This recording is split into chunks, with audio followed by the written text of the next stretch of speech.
going on, everybody? It's Richard Koberger here, the Blue Collar Nerd. If you haven't noticed by now, I'm kind of obsessed with ServiceTitan. I mean, I talk about it a lot. And I try to talk about its successes as much as I do its failures. Maybe I don't succeed in doing that, but you know what? ServiceTitan is the #1 software for service companies. It's the market leader by far. So its successes are self-evident. Clearly, they're doing something right. But in this video, I want to point out a major way that ServiceTitan can be a lot better. See, ServiceTitan has this habit. It's something I call the crippling 10%. They'll take something 90% of the way, but then stop. But that last 10%, that's the 10% that makes the 90% usable. There's so many things that are just right there. They're so close to being really awesome things, but they just left out that crippling 10%. Let's take, for example, equipment. So in the ServiceTitan price book, you have services, you can have materials, and you can have equipment. Now, entering equipment, like big pieces of equipment, I'm from the HVAC industry, so for me it would be like condensers, furnaces, air handlers, that sort of thing.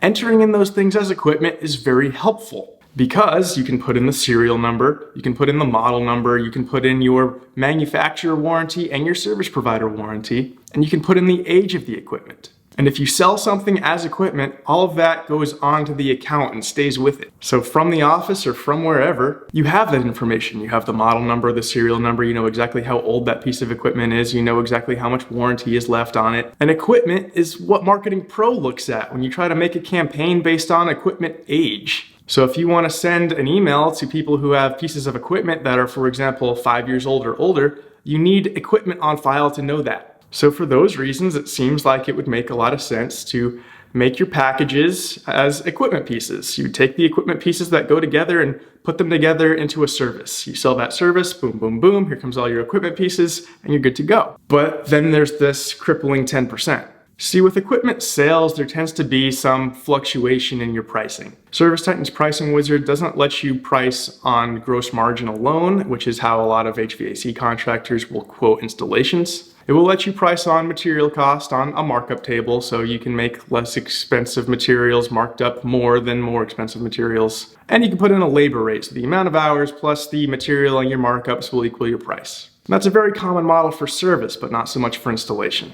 And again, for installation, it's much more common to have a little bit of leeway in your price. And so for all those reasons, for a lot of shops, myself included, it's very important that the salesperson can see the company's cost on the equipment that he's selling. But there's no way to see equipment cost on the mobile side.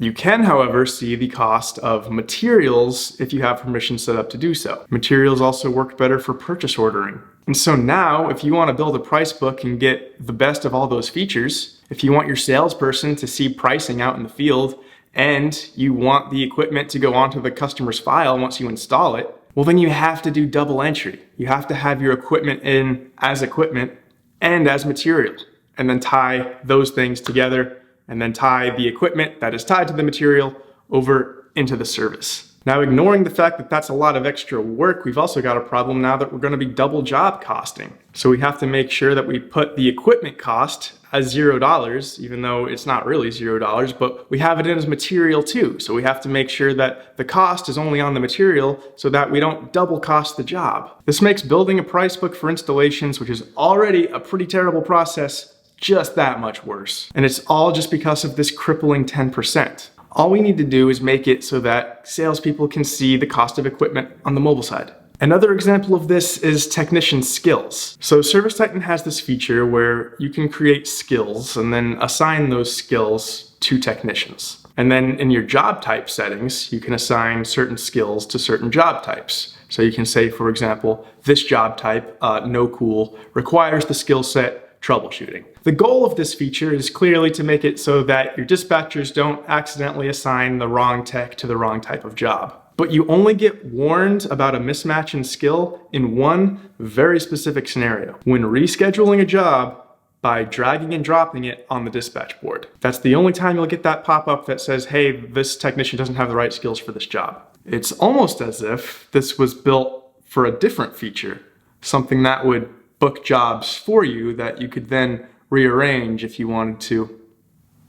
But I digress. So much of this feature is built out, it just needs to warn you when you manually book a job in the first place. By just doing that one little thing, we take something from useless to highly useful. And listen, I don't consider myself a programmer. I mean, I know enough to be dangerous, but I'm not a programmer. I don't really have a great grasp on the amount of resources it would take to actually pull these things off. But I just can't imagine it would take great resource allocation to make these little changes. Like I said, it's only the crippling 10%. 90% of the work is already done. One more example, job confirmations. Job confirmations are so close to being really useful. They change color on the dispatch board so your dispatchers know when a job's been confirmed. Your client can now text C back to confirm and it will automatically do it. But there's no indicator on the mobile side for the technician whether a job's been confirmed or not. So as it stands today, this feature actually leads to a less efficient workflow. Because whereas before, your technician would just call the client and see if they're ready for them, now the technician needs to call the office to check with them to say, hey, is this job confirmed already? And if not, then they need to call the client like they would have done in the first place. That's an extra phone call. That's not saving us time.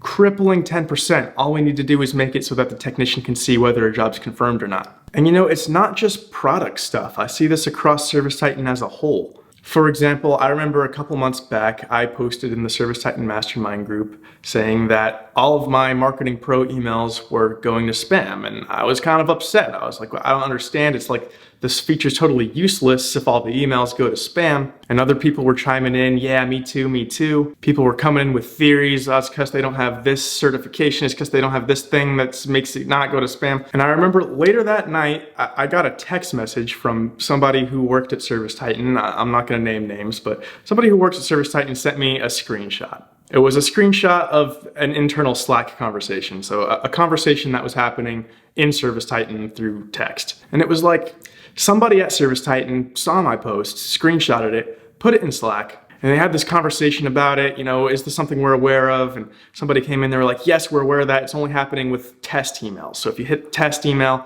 that'll go to spam, but it's not affecting the regular emails. And we're aware of it and we're working on it. And so the person took the screenshot and they sent it over to me just to let me know that people have seen it and that they were working on it and that it really wasn't as big of an issue as I thought. And I was like, great, like that's amazing. It's only affecting test emails. The actual campaigns aren't being affected. They're aware of it and they're working on it. Fantastic.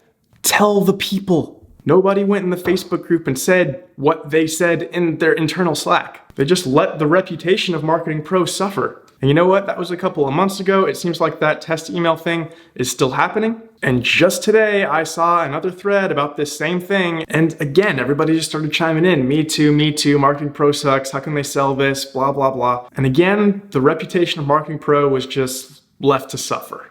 I mean, I understand the problem. Nobody internally at ServiceTitan wants to stick their neck out and put in a response because it's none of their jobs. So if they say something that they weren't supposed to say, that's gonna come down on them in a very negative way because it wasn't their place to be saying anything at all. But that's far from an unsolvable problem, right? Just make that somebody's job. A lot of negative reputation that ServiceTitan gets comes from just misunderstandings like that. And if there's one area where another software is just kicking ServiceTitan's butt, it's in the community. I mean, take for example, Housecall Pro. Housecall Pro does not do everything that ServiceTitan does. If we're just comparing features, ServiceTitan wins, hands down. But the people who use Housecall Pro freaking love it. If you go into one of the user Facebook groups for Housecall Pro, the sense of community is so strong. Look at this guy. This guy got a tattoo, but it doesn't do as much. So why are all these people ranting and raving while ServiceTitan's community is much more cynical?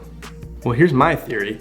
Communication. The people behind Housecall Pro, specifically Roland, one of the co-founders, they're all up in those groups. They're answering questions, they're asking for feedback, they're having people vote on features. When somebody has a problem, they make that person feel heard. The users of Housecall Pro feel heard and they feel involved. You get the general sense when you go into those groups that the voice of the user really matters. And I'm not saying that the voice of the user doesn't matter to ServiceTitan, but it's not communicated nearly as well. ServiceTitan's not perfect, and you know what? That's okay. Nobody expects it to be. But people need to feel heard. When somebody's super pissed up in a Facebook group saying how this feature or lack thereof is causing them hours and hours of pain and headache and problems, you don't have to fix their problem tomorrow if that's not possible.